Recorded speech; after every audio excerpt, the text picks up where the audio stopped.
Olá, seja muito bem-vindo ao Outro Ponto Podcast, o podcast que estuda a Bíblia. Pausa dramática, e agora? Virou o ano, né? A gente tirou uma semaninha de férias e já esqueci já tinha esquecido o começo do bordão. Agora a gente tem que pensar num novo bordão. Porque a gente não vai estudar a Bíblia por um outro ponto. A gente vai estudar a Bíblia pelo que a Bíblia fala, né? Mas assim, do nosso jeito, né? Mas dá pra encaixar um outro ponto aí, porque a gente vai estudar Sim. pelo nosso ponto de vista. É o mesmo ponto de vista que os nossos ouvintes? Não sei. Pode ser. Então pode ser um outro ponto. Pode ser que seja.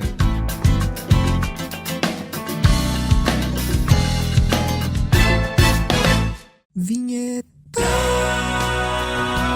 Está passando em frente à sua casa o carro da beleza. A feira quentinha é o Puro Creme do Podcast. Beba água. Então seja bem-vindo aí, você que acompanha a gente pelo YouTube, Spotify, Amazon Music e o Google Podcast. A gente tá feliz de ter você aqui, porque é você que tá aqui, você não veio estudar lição. Como sempre antes. Talvez você esteja triste até agora, porque você descobriu que não vai. Você não ouviu o finalzinho do episódio passado e tava achando que ia ter lição. Imagina só, o pessoal achando que a lição dessa semana vai falar sobre Lucas, que coisa, né? Né, a galera tentando entender, né? Nem a dos adultos, nem a dos juvenis, ninguém tá falando de Lucas. O que esses doidos estão falando? Então, galera, ó, só pra reforçar aí o recadinho, a gente mudou, tá? Entre muitos motivos, volta no episódio da última semana, o finalzinho lá do último episódio, vocês vão entender. Mas agora o outro ponto vai ficar melhor ainda. O outro ponto agora vai ser incrível ponto. Um ponto incrível. Porque a gente vai estudar temas que a gente gosta. Então a gente vai trazer toda aquela energia, toda aquela vontade.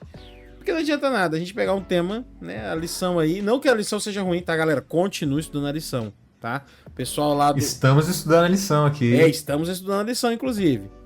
Que... a gente falou que não ia ter crítica, né? Mas não vou criticar. Mas ainda bem que a gente mudou de tema.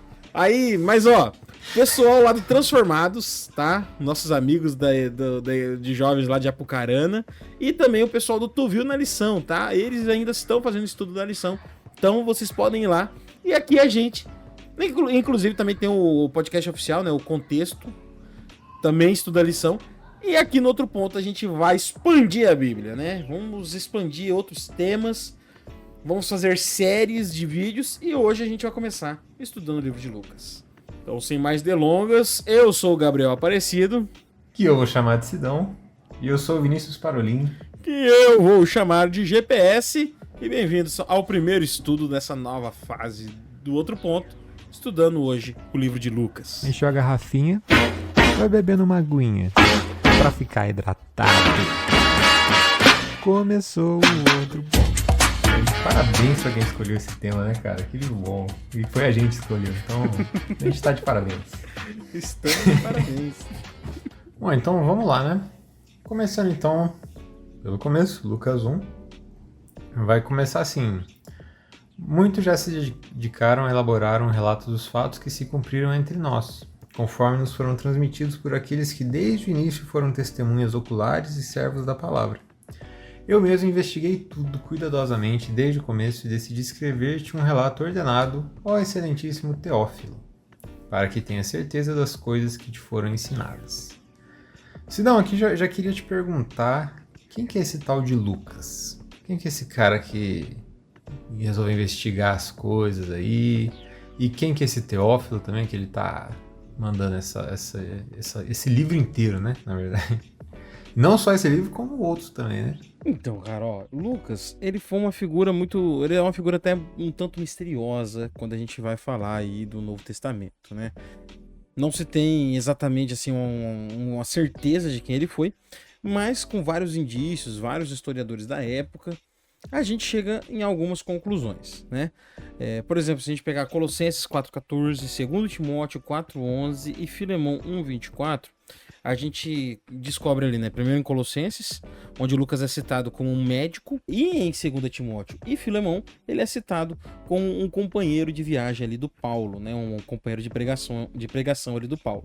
Outras fontes também, né, vão citar, embora não haja um consenso sobre isso, mas vão trazer aí o Lucas, né, como sendo como sendo nascido na Antioquia, né, uma cidade muito importante aí para o cristianismo primitivo, né, fora da terra de Israel, né, que hoje atualmente fica no território turco, né, a cidade onde já foi Antioquia, mas na época, né, como se você olhar no mapa, né, a Turquia ali fica bem no miolo ali entre Europa, Ásia, Oriente Médio ali, né, então muitos impérios passaram por ali, então era uma região muito diversamente, era uma região com uma diversidade cultural muito grande, né? Tornando assim até possível que o Lucas fosse, quem sabe, um judeu que morasse ali, né, de descendência judia.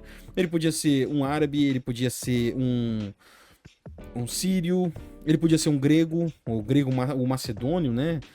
São povos bem similares ali. Ele podia até ser um romano também, né? Até um persa ele poderia ser, né? E isso não tem assim. Então, assim, a gente não vai ter uma afirmação de verdade, né? De quem que realmente era, de qual que era realmente ali a origem do Lucas, né? Ele podia ser qualquer uma dessas. Embora a maioria dos estudiosos concordem que ele não era um judeu. Tem lá em Colossenses, né? Que eu acabei de citar agora, vários colaboradores de Paulo, né? Ele menciona vários judeus, né?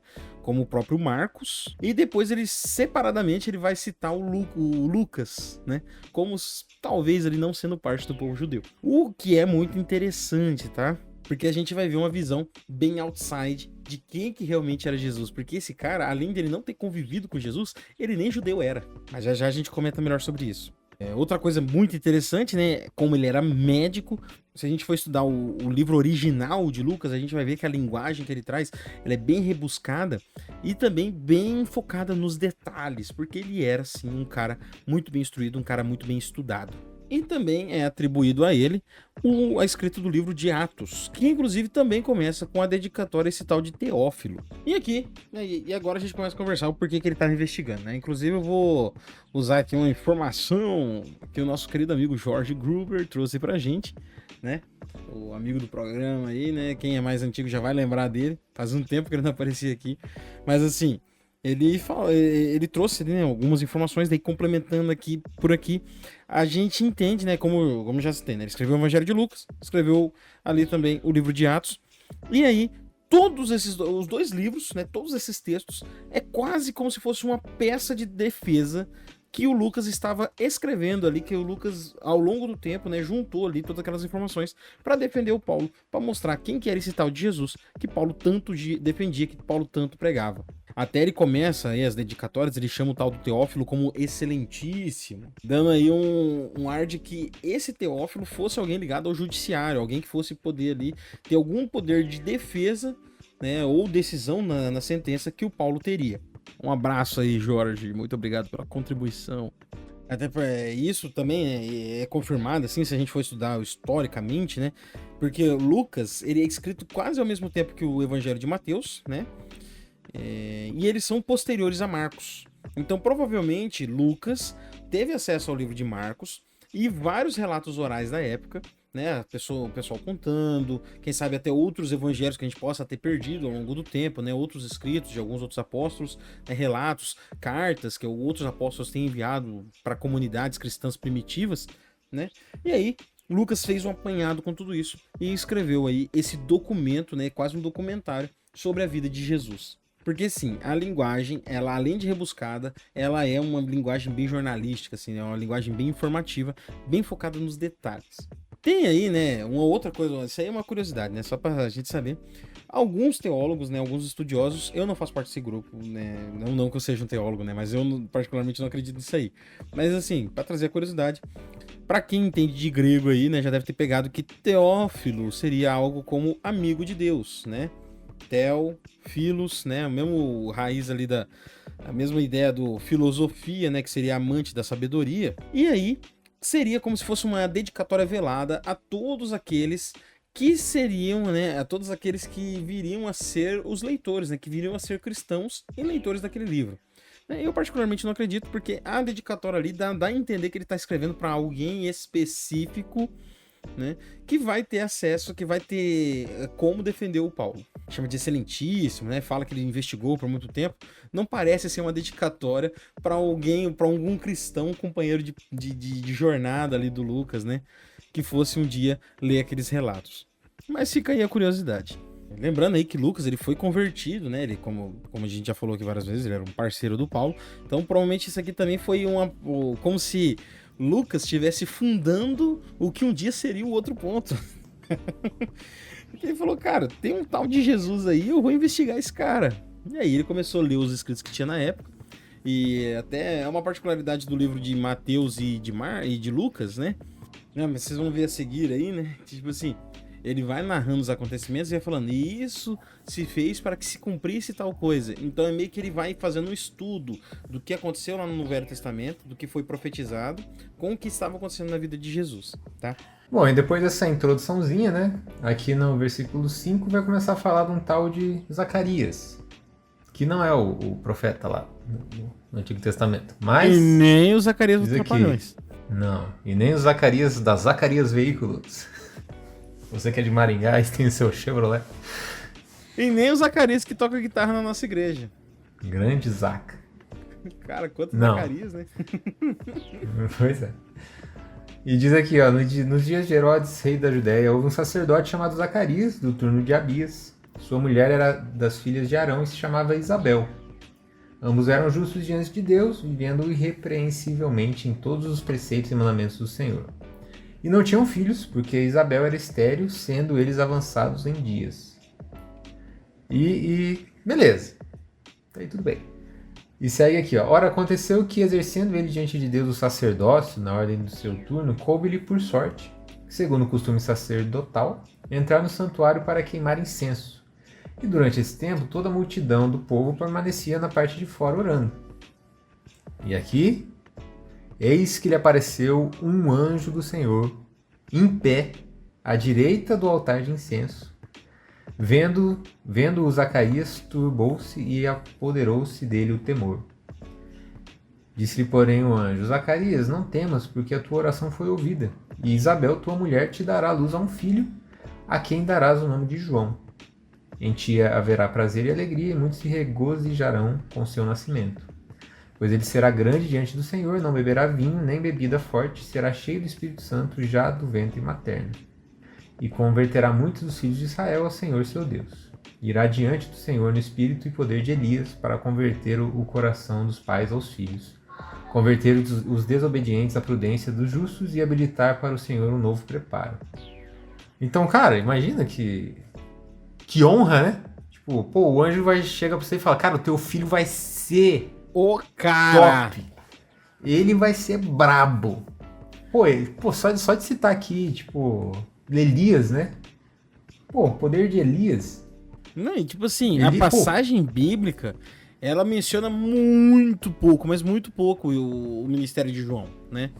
Até porque eu acho que o João, ele foi... Cara, ele foi uma estrela fora de tempo, cara. Vamos colocar assim, né? Os astros da Bíblia. Porque, cara, tem lá os profetas menores, velho. Aqueles caras quase não fizeram nada. Agora o João Batista é porque ele tava muito perto de Jesus. Aí ele ficou ofuscado, entendeu? Se esse João aí, ele tivesse aparecido uns 20 anos antes, uns 20 anos depois, ele ia ter o livro do João Batista. Que esse cara ia ser o cara. A gente não tem essa noção porque realmente nos evangelhos menciona muito pouco ele.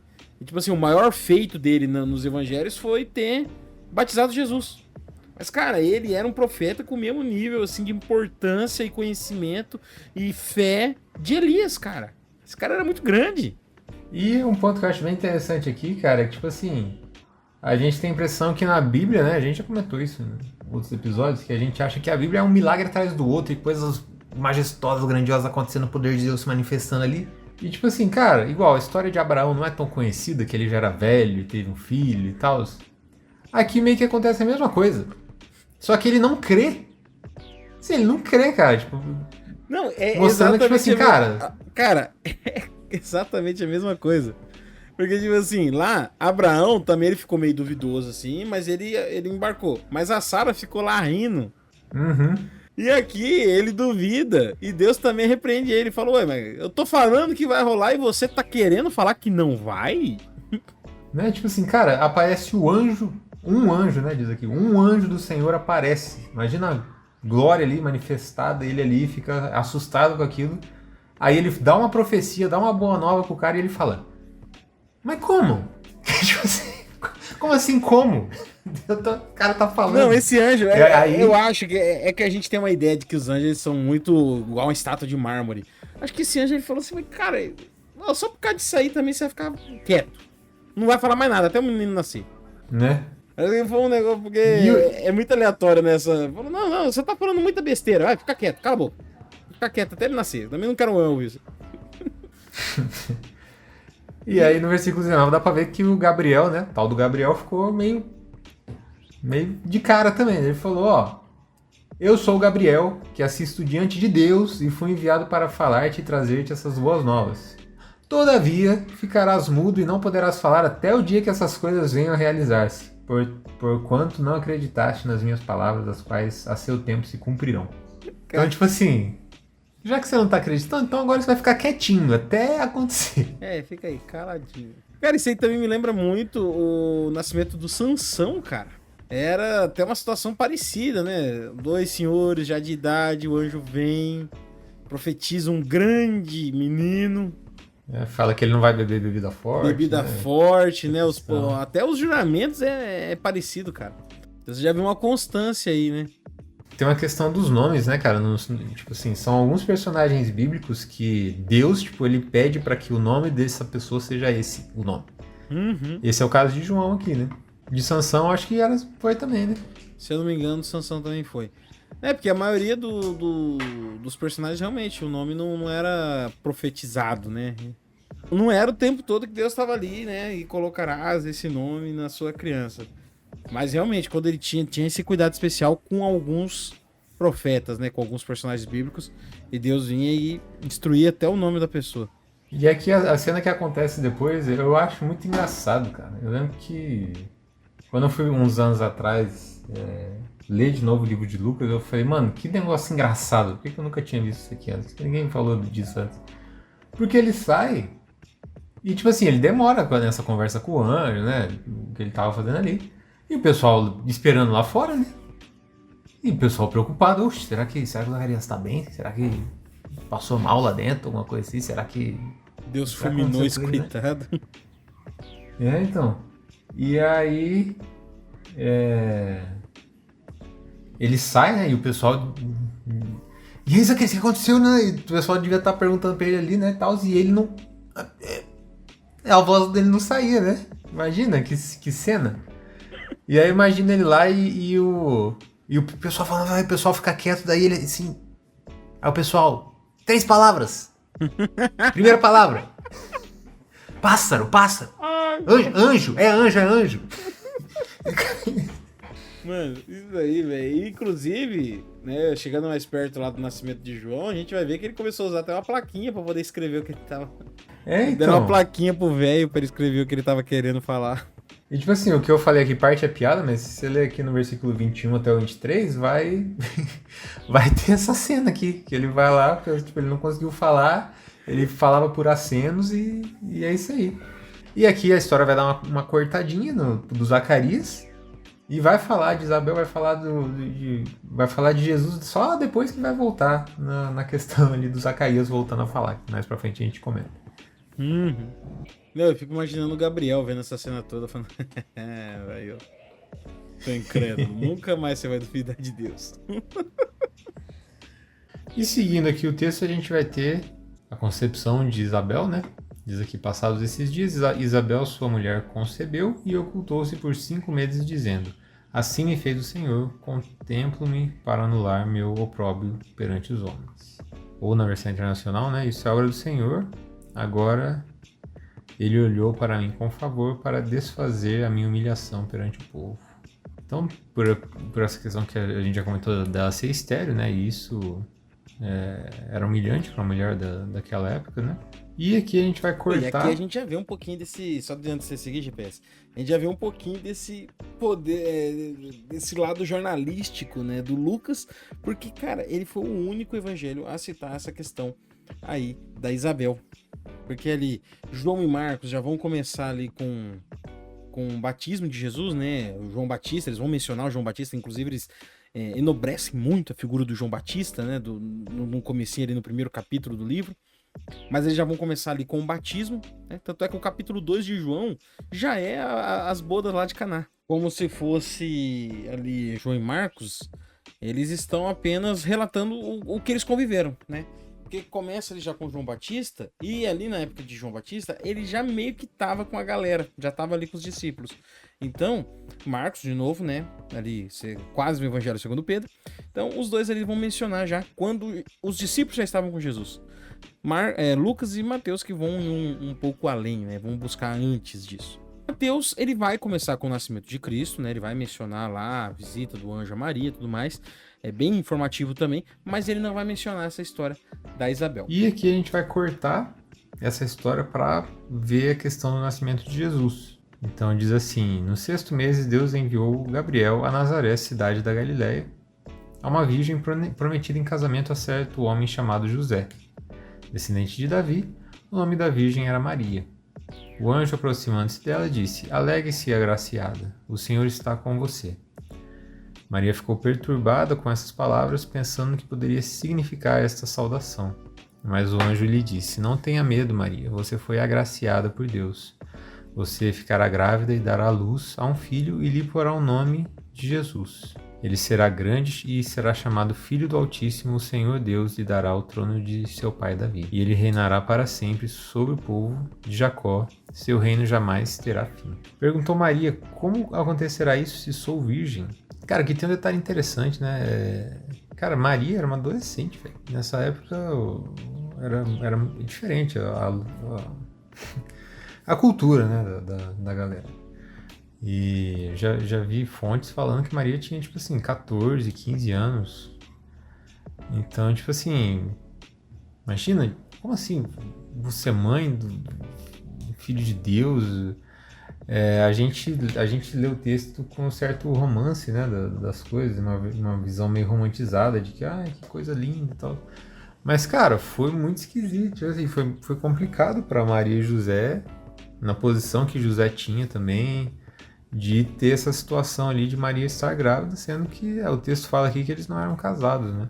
Então, tipo assim, eu acho engraçado como Jesus ele poderia ter nascido ali da mulher mais nobre, né? Da casa mais nobre ali do mundo, né? De qualquer lugar do mundo ele poderia ter nascido, teoricamente. Mas ele parece que escolheu o pior do pior, entre aspas, né? Tipo, de situação desfavorável para ele nascer. Assim, nasceu numa família pobre, numa adolescente que não era nem casada ainda, com um cara também que, né, não estava casado ali, e uma situação que ia gerar desconforto, que ia gerar perseguição e tudo mais. E tipo, isso já dá um recado ali, né? Já dá Jesus, antes mesmo de nascer, ele já quebra paradigmas, né? De religiosidade, né? Que existia na época, e tudo que a gente vai ver mais pra frente ainda. E que a gente já viu também nos episódios de João. Exatamente, cara. Foi uma situação toda complicada, né? Tudo ali, igual o GPS comentou aí, né?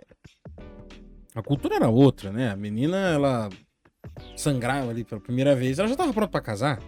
Então, realmente, os relatos mais acurados vão dizer que Maria era uma adolescente ainda, que no máximo, assim, os mais, o que dá mais idade para ela vão dar 16 anos, né?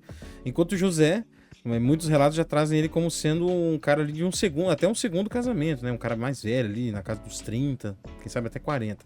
E exatamente, cara, hoje a gente vê aí essa visão toda bonita aí, né? Nossa, uma concepção e tal. Mas na época deve ter sido um escândalo muito grande. Até a gente vai ver que até a reação do José não foi de imediato, não foi a aceitação. Pois é, cara. E aqui o texto segue, né? O anjo respondeu: O Espírito Santo virá sobre você e o poder do Altíssimo a cobrirá com sua sombra. Assim, aquele que há de nascer será chamado Santo Filho de Deus. Também Isabel, tua parenta, terá um filho na velhice. Aquela que diziam ser estéril já está em seu 6º mês de gestação, pois nada é impossível para Deus. Então, tipo assim, primeiro que assim, eu acho muito interessante, que família abençoada, né? Cara, tipo, aqui no começo de Lucas a gente já vê Gabriel indo anunciar para Isabel, aquele que seria Pô, a gente já comentou, né, como João veio ali com honra, com o próprio nome dele sendo dado por Deus ali, através de Gabriel, e falando que ele vai ser um homem poderoso, que ele vai...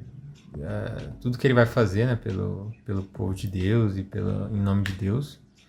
E aqui a gente tem a prima da Isabel, Maria, também sendo agraciada, tipo assim, num nível extremamente, infinitamente maior, que é ser mãe do próprio Deus, né, do próprio Deus humano. Então, assim... Cara, doideira. não era fácil ser primo da Maria. Ó, mãe, eu tô grávida. Mas você viu a Maria lá? Ó, engravidou do Filho de Deus. Muito bom. Não, brincadeiras aí, cara. Mas, assim, realmente, e se você for pegar os cônjuges, né, também foi uma família muito bem preparada. Porque ali o Zacarias era um membro ali do templo, né, um sacerdote, um homem super religioso, né, da linhagem ali dos levitas. E essa servidão a Deus, né, essa dedicação ao serviço de Deus foi imputada ali no João. E do outro lado a gente tem o José, da linhagem do próprio Davi, que apesar de não ser o pai biológico ali, né, ele não ter participado da concepção da criança, mas ele foi o pai que criou a criança. Então, tipo assim, a própria linhagem de Davi é ali inserida na criação de Jesus. Então até os cônjuges foram muito bem pensados. E outro detalhe, né? E Gabriel fala aqui, né, que para Deus nada é impossível. A gente tem dois extremos também, né? A gente tem um adolescente ali e também uma senhora de idade. E Deus fala, ó, não tem impossível. Você vai ser mãe, você vai ser mãe também, mesmo sendo virgem, e é isso aí. E aqui depois tem a resposta de Maria, né, que é fenomenal. Sou serva do Senhor, que aconteça comigo conforme a tua palavra. Então o anjo a deixou. Aí aqui o texto segue dizendo que Maria foi se encontrar com Isabel, né? Diz aqui no versículo 41. Quando Isabel ouviu a saudação de Maria, o bebê agitou-se em seu ventre e Isabel ficou cheia do Espírito Santo. Imagina, que cena, cara. Tipo assim, Maria chega lá, o bebê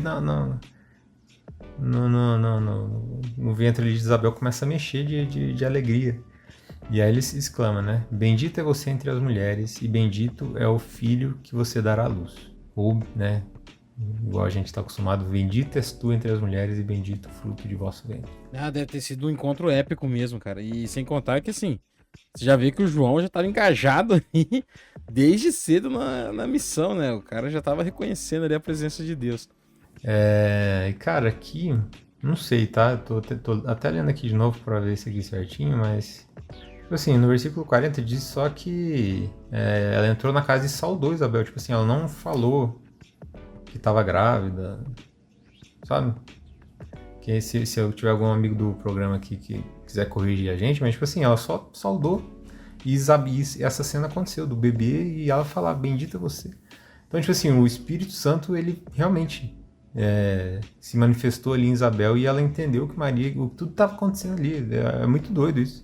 Sim, cara. E tipo assim, você vê lá no relato da concepção do João Batista, né, que Isabel, ela, assim como o marido, né, ela é uma pessoa muito religiosa. Apesar do Zacarias ali ter duvidado, mas ele era um cara muito religioso. Era um cara com muita fé. A Isabel também. E dá a entender que esse momento aqui da saudação, né, de quando elas se encontram, tenha sido algo muito próximo. Tipo assim, o anjo veio, falou pra Maria, e Maria foi encontrar. Então não era como se a Maria já tivesse com a barriga, né, alguma coisa aparecendo ali. Dá a entender que ela foi lá pra, assim, o anjo pegou e falou assim, ó, a tua prima, a cara idosa lá, ela tá grávida de tantos meses já, cara. Aí a Maria, depois de tudo aquilo que aconteceu, né, sou servo de Deus e tal, ela... Peraí, a Isabel tá grávida? Aí ela vai lá pra conferir. E aí acontece essa cena. A impressão que dá, né? A passagem de texto aqui, até quando você vai estudar no grego original, dá a entender que foi muito curta essa passagem de tempo. Então, realmente, a Isabel sentiu a presença de Deus ali, né? Através do bebê dela.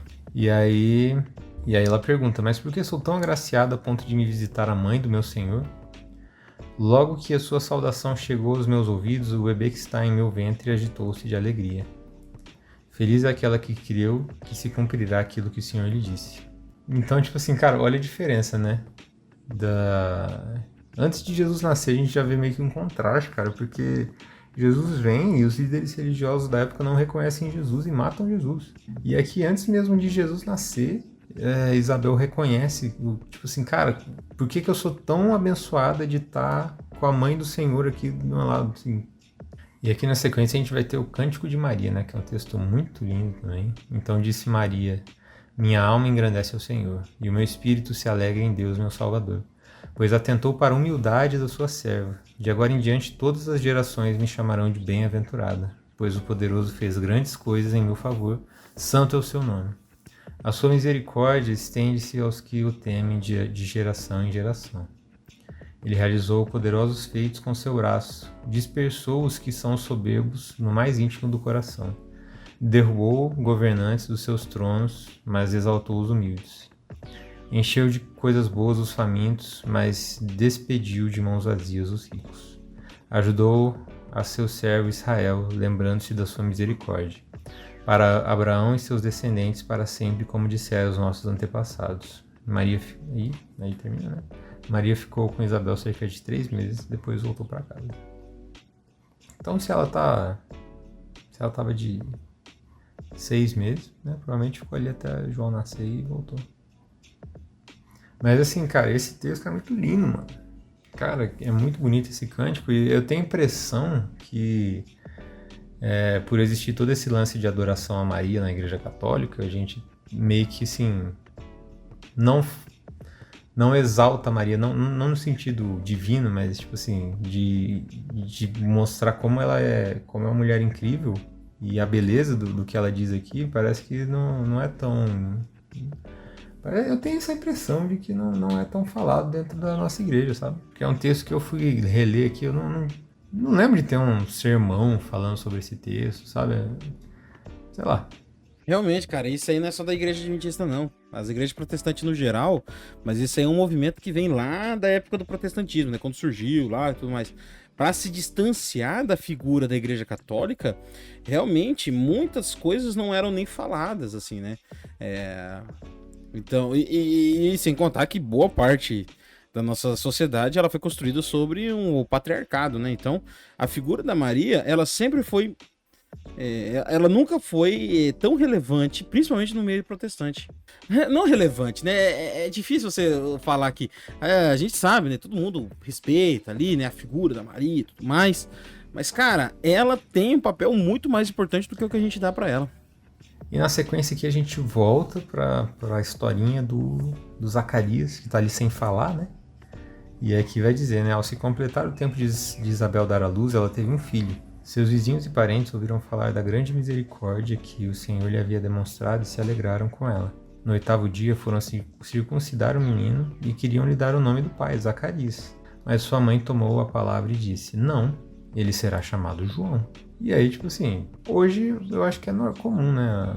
Uma mulher falar, o nome do filho vai ser esse, mas na época meio que assim, cara, o pai que tem que tipo, aprovar o nome. Você não tem que dar tanta opinião, assim, e tipo assim, porque João não tem nada a ver, sabe? O nome tinha que trazer alguma coisa da família ali, e aí ela fala, não, ele será chamado João. Realmente, né? O texto até fala ali que elas falam assim, mas ninguém na tua família tem esse nome, né? Tipo assim, como nem é um nome de família. Por que você quer colocar esse nome? E sem contar que, assim, cara, esse negócio aí de a mulher não poder nomear a criança naquela época, não é que ela não podia, né? Claro, a gente tá falando aqui costumes, né? Não que todo marido era um... né? As pessoas às vezes confundem isso aí. Mas realmente, o peso pra sociedade, né? Perante a sociedade, o peso da opinião do pai era muito mais importante, e sem contar que era o primeiro filho, o primogênito, homem masculino de um senhor de idade, um homem muito respeitado que corria o risco de morrer sem deixar a linhagem para trás. Então, a hora que ele nasceu, essa galera que foi visitar ali tava crente que, tipo assim, não, cara, foi quase. Tipo assim, isso aqui é um milagre. Ele vai querer botar o nome dele, né, pra manter a linhagem. Por isso que tem essa confusãozinha ali. E aí diz aqui, então fizeram sinais ao pai do menino, né, que tava ali sem falar ainda, né, pra ele falar, como é que você quer que a criança se chame? E aí ele pegou uma tabuinha, né, de madeira ali e escreveu, o nome dele é João. E aí, quando ele faz isso, ele volta a falar. Diz aqui, a sua boca se abriu imediatamente, sua língua se soltou e ele começou a falar louvando a Deus. Todos os vizinhos ficaram cheios de temor e por toda a região montanhosa da Judéia se falava sobre essas coisas. Todos os que ouviam falar disso se perguntavam, o que vai ser este menino? Pois a mão do Senhor estava com ele. Então a gente viu aqui que já existia uma certa expectativa sobre João Batista, né? Talvez por isso que já... pelas pessoas saberem da história do nascimento dele, muitos já, quando ele adulto, começou a pregar e batizar, talvez eles tenham aceitado por conta disso já, né? E aqui, mais uma vez, a gente vê aflorado, né, o tino investigativo ali do Lucas, né? Ó, esse detalhe, né? Por toda a região montanhosa da Judéia, dá a entender de que ele teve contato com as pessoas dali e teve contato com pessoas que viveram naquela época do João Batista.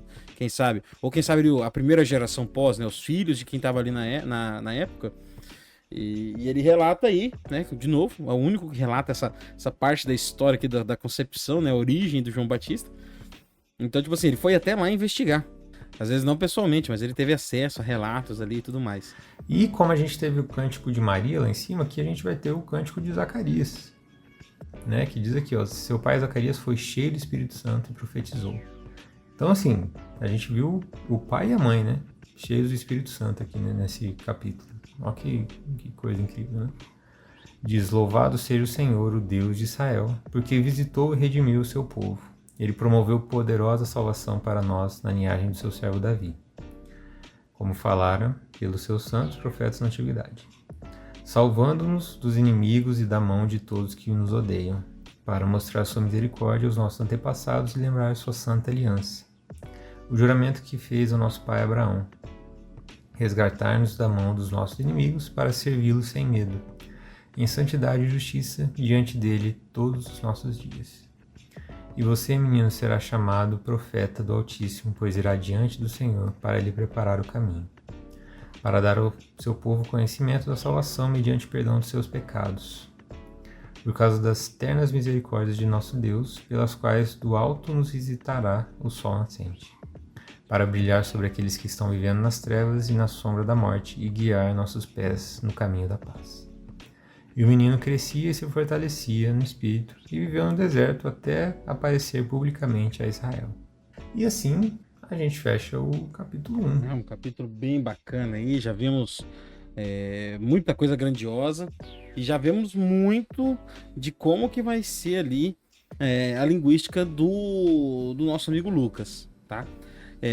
Só um detalhezinho, já vou adiantar aqui. No segundo capítulo ali, ele perde uma janela de eventos, que a gente vai comentar um pouquinho daqui a pouco, que o Mateus resgata essa janela de eventos, tá? Mas é muito interessante você ver até onde ele foi aqui, né? Que realmente são evangelhos complementares um ao outro. Ele realmente está mostrando uma outra faceta, ele está mostrando o Deus, a origem divina de Jesus. Justamente para corroborar com aquela questão da defesa. Tipo assim, cara, Paulo não tá defendendo isso aí do nada. Ó, tem uma galera que tá falando isso aí também. Mas bora lá pro capítulo 2. E aqui no começo do capítulo 2, né, vai dizer que o César Augusto publicou um decreto ordenando o recenseamento de todo o Império Romano. Este foi o primeiro recenseamento feito quando Quirino era governador da Síria e todos iam para sua cidade natal a fim de alistar-se.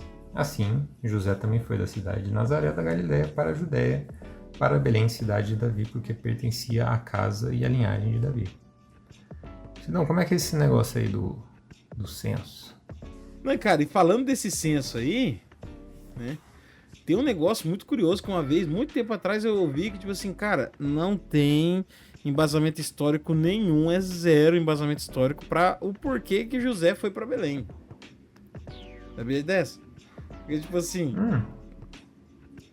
tem dois censos, né? Citados aqui no livro de Lucas, né? Que podem ser esse censo que aconteceu aí. Porque assim, vamos lembrar, né? A gente já falou aí sobre quem que foi Lucas, né? Para contextualizar o porquê dessa linguagem, né? O porquê do livro de Lucas. Mas, tipo assim, aqui entende-se, né? É consenso que ele deu uma misturada em dois censos que pode ser o de Jesus. Porque teve esse censo, os dois é comprovados historicamente, tá? Teve o censo do imperador César Augusto e também teve o censo desse Quirino aí, que é o governador da Síria. Mas nenhum desses dois censos, tipo assim, pode ser um dos dois, porque os dois aconteceram ali na margem de tempo onde provavelmente aconteceu o nascimento de Cristo. Que, como a maioria de vocês deve saber, não foi no ano zero, né? É engraçado que Jesus ele nasceu provavelmente 4 anos depois de Cristo. Ele nasceu depois dele. Mas, tipo assim, nesse período aí onde acredita-se que Jesus nasceu, pode ser um desses dois censos aí. E nenhum dos dois obrigava o José a voltar pra casa dele, cara. E é legal aqui que você vai vendo, né? No livro de Lucas a gente vai vendo, e isso ele fez para que se cumprisse a profecia. Então, tipo assim, basicamente ele foi pra Belém só pra cumprir a profecia. Aí tem alguns motivos, né?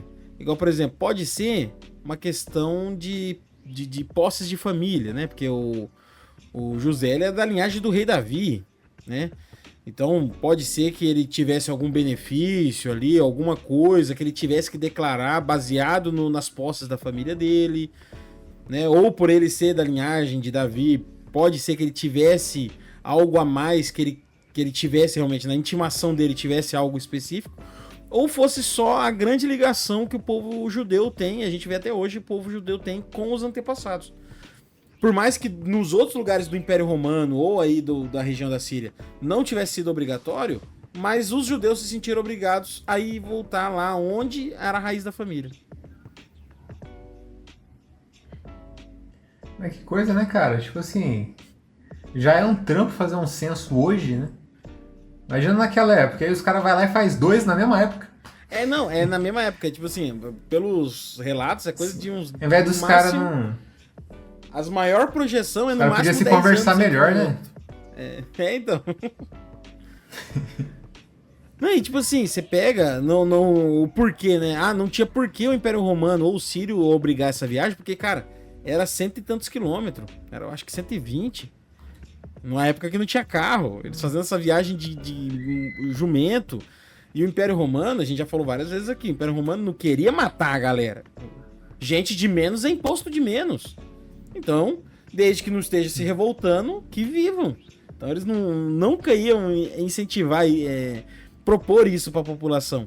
Mas aí os judeus têm esses 3 motivos aí, né? Alguma coisa a ver com a família do José ou algo ligado mesmo à tradição dos judeus, que era muito ligado aos antepassados. Uhum. Que coisa. E aqui o texto vai seguir dizendo que ele foi para Maria, com Maria para Belém, né? Diz aqui que ela estava prometida em casamento, esperava um filho.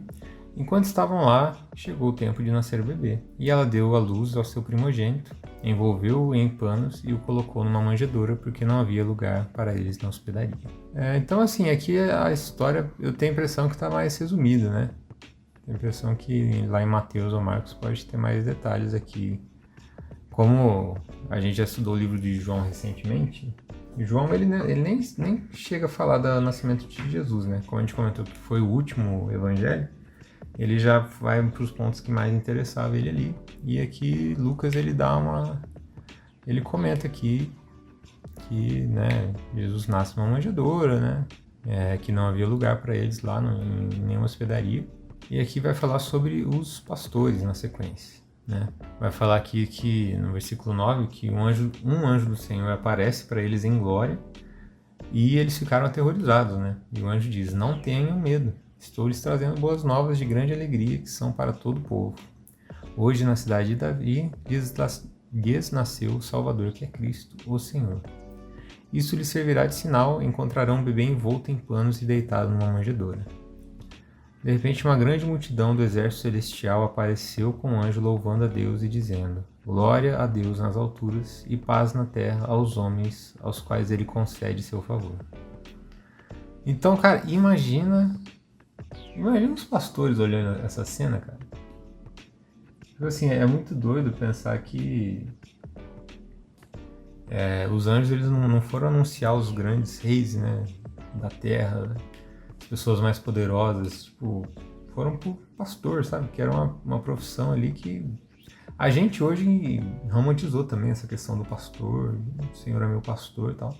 Só que na época, cara, pastor era um gari, tá ligado? É um cara, tipo, não desmerecendo também, mas tipo assim, uma profissão que as pessoas não olham assim com tanta honra, sabe? E até quando Davi escreve o Salmo do Bom Pastor, né, o Salmo 23, ele escreve porque ele foi pastor e ele entende o amor que ele tinha pelas ovelhas dele como o amor de Deus. Então ele faz essa comparação que muitas vezes hoje a gente não entende, né? Então, assim, imagina a cena de uma grande multidão do exército celestial apareceu louvando a Deus, dizendo glória a Deus nas alturas. É doideira, assim. O que esses caras viram ali naquele momento foi uma coisa que ninguém mais, né, conseguiu presenciar, tipo. E aqui diz que depois disso, né, os anjos foram embora e eles falaram: vamos a Belém e vejamos isso que aconteceu e que Nosso Senhor nos deu a conhecer. Então correram para lá e encontraram Maria e José e o bebê deitado na manjedoura. Depois de o verem, contaram a todos os que lhe fora dito a respeito daquele menino. E todos os que ouviram o que os pastores diziam ficaram admirados. Maria, porém, guardava todas essas coisas e sobre elas refletia em seu coração. Então, tipo assim, imagina, né? Como é que não estava o pensamento de Maria, né, nesse momento. E também a gente tem uma visão romantizada também do nascimento, né? Porque, pô, imagina Maria ali, parindo, tendo dores de parto ali, adolescente ali, sem dinheiro, sem ter um lugar para ter uma hospedaria direito, num lugar que ali provavelmente era meio sujo. É doideira. Exatamente, cara. A gente tem essa visão aí, né? A visão do presépio. Como se fosse tudo bonitinho ali, né? Aqui o Lucas ele não vai citar, né? Mas além dos pastores ali, né? Os reis magos ali, aquela figura bem bonitinha, né? Toda aquela galera ali olhando Maria bem bonitinha, com um véuzinho, segurando um menininho. Cara, não foi assim, imagina. E assim, a palavra que eles usam aqui para hospedaria, né? Tem uma tradução ali meio falha, né? Não interfere muito. Mas dá a entender que eles já tinham ido a um lugar mais simples possível. Porque a palavra no grego aqui, eu não vou lembrar agora, né? Eu tenho que dar uma pesquisada depois, mas assim, a palavra que eles usam no grego dá a entender que não era tipo um hotel, uma pousada. Não. Eles já tinham vasculhado tudo, provavelmente sem dinheiro, né? Duas pessoas simples. E eles foram no mais simples possível e até lá não tinha lugar. Aí jogaram eles no único lugar que tinha.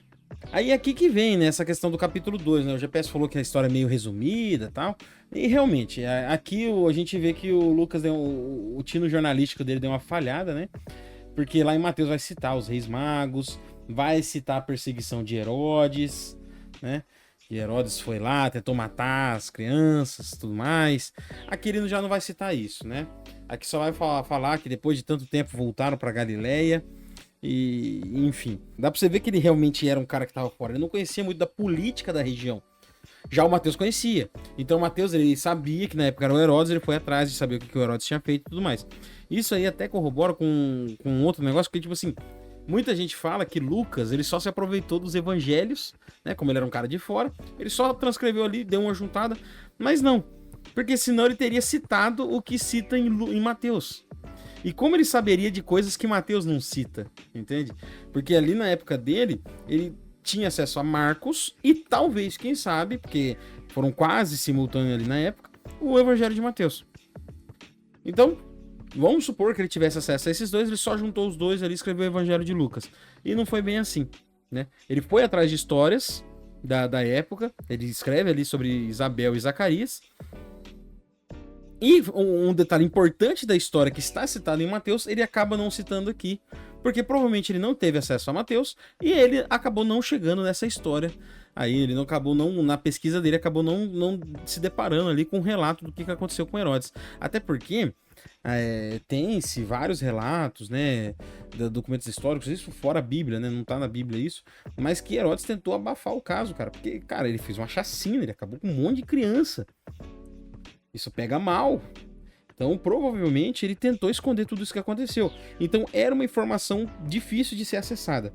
Provavelmente, Mateus teve acesso a essa informação porque Mateus era um judeu, já sabia do Herodes, provavelmente ele sabia já por cima da história e foi atrás de pessoas que viveram ali na região. Como era uma história meio secreta, pode ser que Lucas nem tenha tido acesso a nem saber que essa história provavelmente aconteceu e acabou que ele não foi pesquisar. Então, até que você vai ver um pulo aí na história logo depois dessa cena aqui de Jesus nascendo. E aqui na sequência do livro, Lucas vai gastar um tempinho aqui para dizer que Jesus foi circuncidado e ele foi apresentado ao templo conforme a tradição dos judeus, né? E aí no versículo 24 vai falar que foi realizado um sacrifício ali de 2 rolinhas ou 2 pombinhos. E aqui tem um texto interessante também, cara, que vai falar o cântico de Simeão. Vai falar que tinha um homem chamado Simão, que era justo, piedoso, e que esperava a consolação de Israel, e o Espírito Santo estava sobre ele. E aqui diz, fora revelado pelo Espírito Santo que ele não morreria antes de ver o Cristo do Senhor. Movido pelo Espírito, ele foi ao templo quando os pais trouxeram o menino, Jesus, para lhe fazer conforme requeria o costume da lei. Simeão o tomou nos braços e louvou a Deus, dizendo, ó soberano, como prometeste, agora podes despedir em paz o teu servo, pois meus olhos já viram a tua salvação, que preparaste à vista de todos os povos, luz para a revelação dos gentios e para a glória de Israel, teu povo. O pai e a mãe do menino estavam admirados com o que fora dito a respeito dele. Simeão os abençoou e disse a Maria, mãe de Jesus, este menino está destinado a causar a queda e o soerguimento de muitos em Israel, e a ser um sinal de contradição, de modo que o pensamento de muitos corações será revelado. Quanto a você, uma espada atravessará a sua alma. Então, que doideira, né? Ele já deixa uma profecia, assim, sobre... E é uma profecia muito real, né? Sobre o que foi o ministério de Jesus, né? Ele causa a queda e o soerguimento, né? E o levantamento de muitos em Israel. Que, tipo assim, ele vai lá e mostra que realmente são as pessoas, né? Os fariseus ali que mataram ele, também muitos que, por exemplo, o ladrão na cruz, que não tinha nada de bom ali para apresentar, e Jesus exalta ele e diz que ele estaria salvo. Bom, e na sequência aqui a gente vai ter Ana, né? A profetisa Ana. Lucas reserva 3 versículozinhos aqui para falar de Ana. E vai falar que era uma profetisa já bem idosa, que tinha vivido ali com seu marido 7 anos depois de casar, e estava viúva até a idade de 84 anos, bem velhinha mesmo. E um detalhe, né, diz aqui, nunca deixava o templo, adorava a Deus jejuando e orando dia e noite. Tendo chegado ali naquele exato momento, deu graças a Deus e falava a respeito do menino a todos que esperavam a redenção de Jerusalém. Então, tipo assim, cara, de novo, né, chega a ser... Eu, depois de ter lido, né, o final do livro de João, ali chega a ser meio contrastante, né, esse lance de tantas pessoas sendo receptivas ali ao menino Jesus e na sua morte tantas pessoas rejeitando Jesus, né. Não que essas pessoas que aceitaram rejeitaram ele depois, mas tipo, outras pessoas rejeitaram ele depois, né. E aqui diz que eles retornam para Nazaré, né? E, cara, muito interessante. Outro trecho da história que só Lucas vai mencionar, né? Esse encontro aí, né, de Simeão e Ana. 2 momentos muito poderosos, bem emblemáticos, né? Ali com palavras muito fortes. Né? Principalmente o Simeão já mandando a letra ali para Maria, né? O que era para esperar daquele menino e o que ia acontecer, né? Para que ele... Qual que ia ser o tamanho do trabalho dele. E é aí que a gente tem um corte agora, né? Que vai falar, que falou aí que ele vai voltar para Nazaré. E no livro de Mateus a gente complementa isso aí com a história do Herodes, né? Que daí vai ter mais a visita dos Reis Magos. Aí o Herodes ele vai acabar percebendo ali que Jesus é uma ameaça ao poder dele, vai mandar matar os bebês, e aí eles fogem para o Egito. E eles só voltam na adolescência de Jesus com a questão ali, com a ocasião da morte do Herodes, tá? Porque nessa época aí, o Herodes, o rei, o Herodes pai já tinha morrido, tá? O Herodes, que a gente vai ver nas histórias de Jesus daqui pra frente, o Herodes que conhece Jesus, esse é o Herodes filho. O Herodes que mandou matar ele era o Herodes pai. Então, só esse gap aí que falhou, que é aquela questão que eu comentei agora há pouco, né, às vezes pela distância social ali, né, em outro lugar, pelo fato dele ter focado mais no Jesus Deus, né, então ele quis mostrar ali os anjos falando com os pastores, ele quis mostrar que tinha uma profetisa ali, um homem temente a Deus que testificaram do nascimento de Jesus. Não que o livramento da espada de Herodes não tenha sido algo que demonstrasse a divindade de Jesus, né? Houve um anjo, avisou para os caras fugir. Mas como eu disse, às vezes essa aí foi uma história que acabou ficando em segredo até pela própria mãe de Jesus, o próprio o próprio José ali, eles não contavam muito dessa história porque vai saber nem quem confiar. E corta de novo para a parte onde Jesus vai dialogar ali com os doutores da lei. Né, no versículo 41 vai falar: todos os anos seus pais iam a Jerusalém para a festa da Páscoa. Quando ele completou 12 anos de idade, eles subiram à festa, conforme costume. Terminada a festa, voltando seus pais para casa, o menino Jesus ficou em Jerusalém, sem que eles percebessem. Pensando que ele estava entre os companheiros de viagem, caminharam o dia todo, então começaram a procurá-lo entre os seus parentes conhecidos. Mano, imagina a situação. Tipo assim, a galera um dia inteiro caminhando. Aí eu imagino Maria lá, não, Jesus deve estar com o Robson ali. José falou, não, ele deve estar com não sei quem. Aí, mas cadê? Aí o Robson não sabe do Jesus, ninguém sabe do Jesus. Cara, às vezes até o próprio João Batista estava nessa viagem também, né? Porque vale lembrar que eles nasceram... João Batista era mais velho, né? Mas nasceu ali com menos de um ano de diferença, né? Vamos colocar aí. Então, às vezes as famílias, né? Estavam até junto ali viajando nessa peregrinação. Não, o Jesus tá brincando ali com o João. Aí à noite foram ver o João dormindo num canto ali. A Isabel falou, não sei, não vi, complicado. Aí quando vai ver tem que voltar tudo. E diz aqui, não encontrando, voltaram a Jerusalém para procurá-lo. Depois de 3 dias, encontraram no templo, sentado entre os mestres, ouvindo-os e fazendo-lhes perguntas. Todos os que o ouviam ficavam maravilhados com seu entendimento e com as suas respostas. Quando seus pais o viram, ficaram perplexos. Sua mãe lhe disse, filho, por que você nos fez isso? Seu pai e eu estávamos aflitos à sua procura. E ele perguntou, por que vocês estavam me procurando? Não sabiam que eu devia estar na casa de meu pai? Cara, eu acho que a gente já comentou isso, mas essa resposta de Jesus aqui, ela me pega muito, assim. Porque parece que existe uma separação aqui, né? Parece que o Jesus que chegou para Jerusalém, ele era um, e aqui parece que virou uma chave, né? Tipo assim, parece que aqui ele teve um contato, assim, com o pai. Eu não sei como é que foi. A gente sabe que Jesus era 100% Deus, 100% humano, mas, sabe? Na minha cabeça não entra isso. Então, várias teorias acabam surgindo daqui, sabe? Então uma delas seria assim, o Deus completamente consciente, assim, eu sou um bebê, minhas células estão se dividindo aqui, eu estou me desenvolvendo. O outro é tipo assim, o Jesus mais humano, assim, que ele tá aqui na Terra, só que ele vai tendo flashes assim do céu e vai se percebendo quem ele é, e aí aos 12 anos, tem uma... Parece que, sabe, não sei. Tipo assim, você tá ligado? Não é heresia pensar, tipo assim, não afirmar que é isso, mas questionar como é que foi esse lance aí. Cara, isso aí também foi um negócio que sempre me pegou muito, como é que funcionava a consciência de Jesus, né? Será que ele estava 100% do tempo realmente consciente de que ele já era Deus? Ou ele foi descobrindo isso ao longo da missão dele, né? Vale lembrar que, tipo assim, a gente tem 3 episódios ali muito, muito marcantes, né? Que vão demonstrar assim publicamente essa questão de Jesus Deus, né? Primeiro é esse aqui no templo, né? Eu tava na casa do meu pai. Isso antes do ministério dele, tá, pessoal? Aí depois vai ter lá o batismo, que abre o céu, desce uma pomba, esse meu filho amado e tal. E depois temos lá o deserto. Será que foi só no deserto lá que ele realmente entendeu? Tá, sou Deus. Depois de tantos dias lá, quase um mês, acho que 30 ou 40 dias, né? A gente vai chegar lá.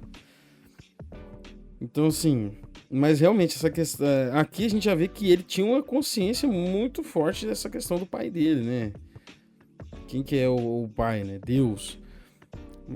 Aí você imagina uma criança, né? Um adolescente de 12 anos com a consciência infinita do universo, né? Toda a vivência que um Deus pode ter ali preso dentro daquela criança. Então, assim, é muito difícil mesmo de pensar onde que começa, né? Onde, essa questão da consciência de Deus dentro de Jesus ali. Quando ele percebe isso aí. Eu também sempre fiquei pensando muito nisso. Fato é que, tipo assim, dá a impressão que... Assim, Lucas cortou um pedação da história da infância de Jesus aqui, né? Que a gente realmente não sabe, mas dá a impressão que... Tipo assim, aqui ele já fala, eu tô na casa do meu pai. Tipo assim, ele já parece que quebra essa autoridade de José e Maria como sendo os pais dele. Agora, tipo, ele já presta conta para Deus, sabe? E até diz aqui, mas eles não compreenderam o que lhes dizia. Então foi com eles para Nazaré e era-lhes obediente. Sua mãe, porém, guardava todas essas coisas em seu coração. Então Maria ia percebendo assim, cara, ele não é uma criança comum. Ele é filho de Deus. E diz, Jesus ia crescendo em sabedoria, estatura e graça diante de Deus e dos homens. Cara, isso aí até me lembra. O filme aí, eu já recomendei várias vezes aqui, né? Jesus, de 1999. Tem uma cena bem legalzinha, né? A Maria, não lembro agora com quem que ela tava conversando, se era com algum dos apóstolos ali, né? Ela conversando e ela conta, tipo assim, cara, quando Jesus era pequeno, eu vi ele brincando com uma molecadinha ali, e aí alguém matou um passarinho e ele reviveu o passarinho. Aquela outra série italiana também que eu já falei, né? Um bambino de nome Jesus, né? Que é O Menino Jesus, uma minissérie, acho que tem até disponível no YouTube, na íntegra. Tem uma cena também lá que Jesus faz um passarinho de barro e dá vida pro passarinho. Tipo assim, claro que essas paradas não estão na Bíblia, né? Mas tem sim relatos, né? Não tinham, né? Aí vai se perdendo com o tempo, a gente não sabe se realmente as pessoas falavam isso, mas tinha uns relatos bem mirabolantes assim sobre os feitos de Jesus na infância. E aqui a gente vê que a Maria realmente foi percebendo tudo isso aí. Agora eu fico pensando pra Maria, como é que foi, cara, quando ela percebeu isso mesmo. Porque, tipo assim, veio o anjo e falou, você vai ser filha, você vai ser mãe do Messias aí, né? Mas a gente vê que todo momento aí as pessoas nunca compreendem, né? A palavra... E eles não compreenderam. Parece que era um povo muito lerdo, né? Mas... Então, tipo assim, no primeiro momento pode ser que a Maria não tenha entendido que realmente quem tava ali era Deus. Às vezes era só mais um profeta, mais um escolhido, assim como foi Moisés, Elias, né? Um grande homem, mas apenas um homem, sabe? E aí ela vai percebendo que, cara, esse menino não é só isso, não. E devia ser também pra Deus, né? Essa experiência toda, tipo, igual eu falei agora, cara. Toda a consciência, experiência divina, milhões de bilhões de anos, né? Ou alguém fora do tempo, né? Preso ali no corpo de uma criança. É muito doido de pensar realmente como é que funcionou tudo isso. Então é isso, né? Um belo de uns 2 capítulos aí pra começar, uma discussão aí maior do que a gente esperava aí. Mas é isso, cara, mais um evangelho, eu fico empolgado em estudar novamente as histórias e pegar esses detalhes ali que muitas vezes a gente passa desapercebido, né? Cara, eu também tô empolgado. Cara, como eu disse, cara, o Lucas, ele fundou um outro ponto. Então aqui a gente tá realmente estudando por um outro ponto agora, né? A gente acabou de ver lá João, agora vamos ver a partir do ponto de vista do Lucas. E é muito bom revisitar esses diferentes pontos de vista, né? Essas diferentes formas de contar a história, pra gente pegando esses detalhes. E aí a gente vai entendendo como que era a visão de cada um deles sobre Jesus. Então eu também tô bem empolgado, gostei muito desse primeiro estudo aqui. Bastante coisas, bastante nuances. Então é isso, pessoal. Se você gostou desse episódio, né? Primeiro episódio do ano, feliz ano novo aí, você e sua família, que Deus abençoe muito vocês. E o seu ano vai ser melhor ainda, ele vai ser incrível. Essa é a diferença entre o bom e o incrível. Se você tiver inscrito aqui no outro ponto, com o sininho ativo, dando like, comentando. Comenta temas que vocês querem ver no futuro, né? Vamos fazer essa série aí sobre o livro de Lucas, mas depois a gente tem que achar outro tema. E a gente vai ouvindo vocês. Isso aí, comenta aí. A gente não tem os nossos recadinhos, mas de repente se comentar um comentário interessante, a gente bota no meio aqui também. Ou a gente faz um recadinho especial só Isso, exatamente como a gente comentou aí sobre o recadinho do nosso amigo Jorge, né? Lá no começo que a gente falou dele. Então, a gente vai comentando os recadinhos de vocês se forem interessantes. Isso aí. E coloca a sua dúvida, não porque a gente vai responder, mas porque a gente vai atrás de entender também. Porque a gente não tá aqui pra ensinar, não. O outro ponto é pra nós. Exatamente. A proposta do outro ponto é que eu e Sidão estude a Bíblia mais do que estudaria normalmente. Cara, essa conversa aqui ia estar rolando em qualquer rolê nosso. A gente só decidiu gravar ela e soltar pra vocês. Então siga a gente também nas nossas redes sociais, no @outro.podcast, no TikTok e no Instagram. E até semana que vem. Até!